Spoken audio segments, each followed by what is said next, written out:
Hey, it's been a bit. I've played a lot of games since the last time I made a proper video, and one in particular pushed me to make this follow-up, I guess you could call it. Originally, I was just going to rant about how shallow the game is, how the hype set us up for disappointment, how the rug got pulled out from under us. But the truth is, this is just a symptom of a greater problem in the AAA industry, and even some indie titles to an extent. At this point, it's more productive to look at why games like it fall apart, and how other games nail the exact thing it's missing: a union between its mechanics. It goes without saying that mechanics are essential to video games, and the challenge they're built around is what enforces them. Ideally, most if not all the mechanics should interact with each other in meaningful ways. It's not just features in a box. They're connected, feeding into each other to create a cohesive whole. But without the proper follow-through, even otherwise decent mechanics end up feeling hollow. Super Mario Bros. Is about as straightforward as it gets. You run, and you jump. The game builds on top of this foundation with power-ups and various platforming challenges. You are rewarded for skillful play as well as your curiosity. The game is simple, but also pretty hard. If you aren't trying to make sure you don't run out of lives, you most certainly want to keep your fire flower. Ninja Gaiden has fast, high-commitment melee combat where your movement, blocking, and attack decisions are all part of the same dance. Some weapons are great for one-on-one fights, while you may need some others for crowd control. For beating enemies or breaking pots, you get Essence, which not only acts as currency, but can also affect how you approach combat. You have to weigh risks and rewards to make it out of these brutally difficult fights. Dragon Sword makes some compromises in this regard, but still has a solid understanding of what its challenge is built around. It goes to show that you don't necessarily need complexity to achieve synergy. On the other hand, you have Resident Evil 6, which tries to be both a tense survival horror game and a full-blown action shooter, and winds up doing neither particularly well. It's mechanically competent, but it splits itself between audiences, and the level design never lets either style breathe. Given the mechanics of the game, I'd say it should have stuck to the action. The horror and action aspects here don't intertwine as well as they did with 4 and Revelations. To pick on a good game for a second, let's look at Fire Emblem Three Houses. Three Houses has a strong foundation, but I have to admit very little of the game builds on it in a meaningful way. The monastery life sim and social elements are necessary, but they also don't feel like they're really adding to the game. In fairness, this is an RPG, but I think many fans will agree that the best games find a way to fuse the RPG and strategy aspects.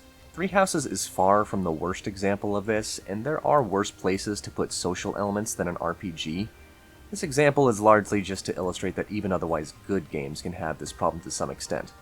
But now it's time to address the thumbnail and get to the real impetus for this video: Stellar Blade. On paper, Stellar Blade sounds like a great time. You've got flashy melee combat, ranged gunplay, and some exploration with collectibles. Hyperlight Drifter managed to do this flawlessly, so seeing it in a 3D setting was pretty exciting, at least in theory.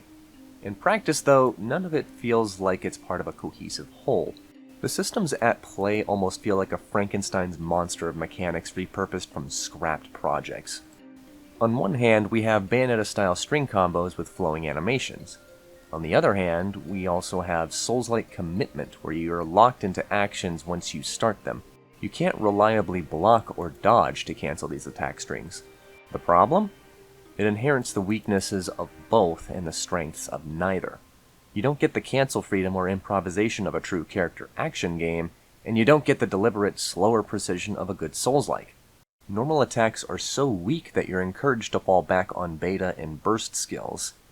Now, it's not uncommon among fighters to rely on supers for heavy damage, but these attacks leave you vulnerable to damage until it actually interrupts their attack, so using them without getting hit is a complete crapshoot.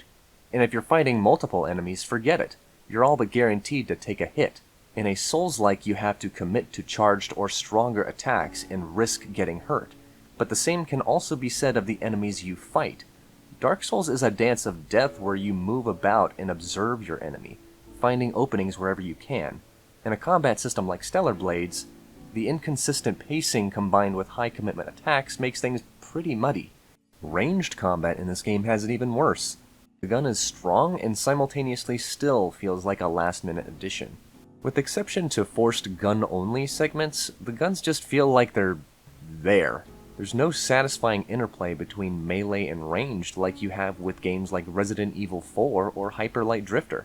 Hell, if the game's combat worked like Unsighted, I'd be happy.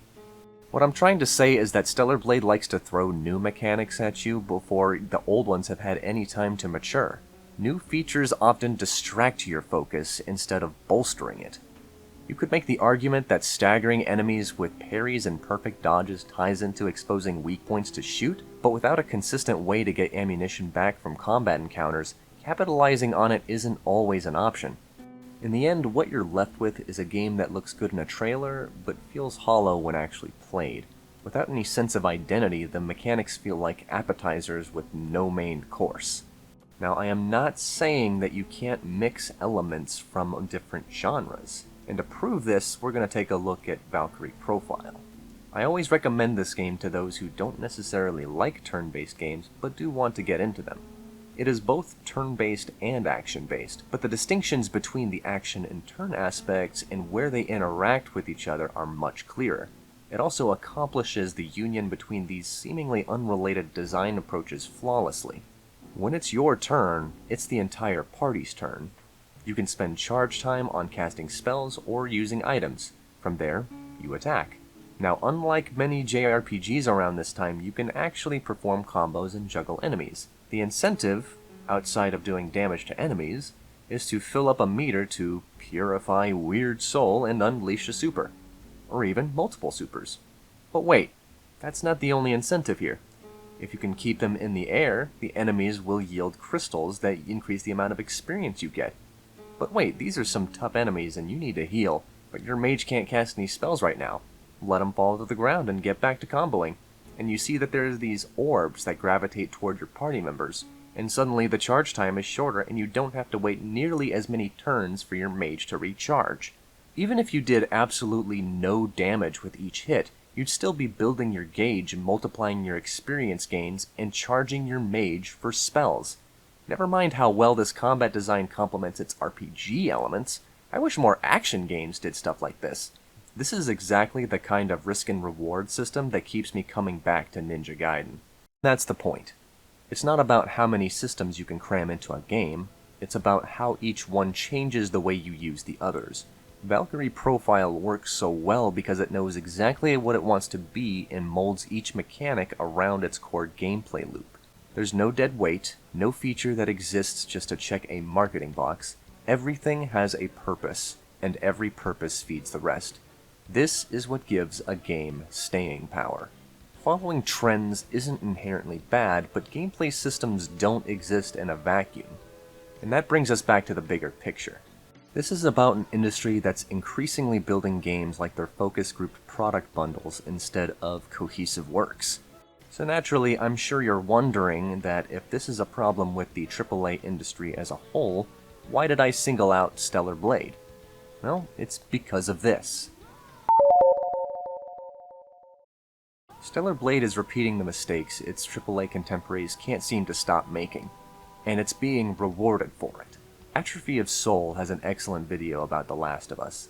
In it, he warns that when a mechanically unfocused game like this gets this much praise, the quality of game releases afterward tends to dwindle.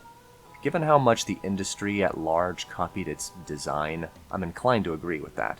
The only lesson industry giants are going to take away from the success of Stellar Blade is that sex sells. Now, Lord knows that I love fan service in my games, just look at my Xenoblade 2 review. But that also isn't a replacement for substance. If you want an action game with fan service, deep gameplay, and a fun story, Bayonetta is the far superior choice. You can have solid components and still make a forgettable experience if those components don't mesh together.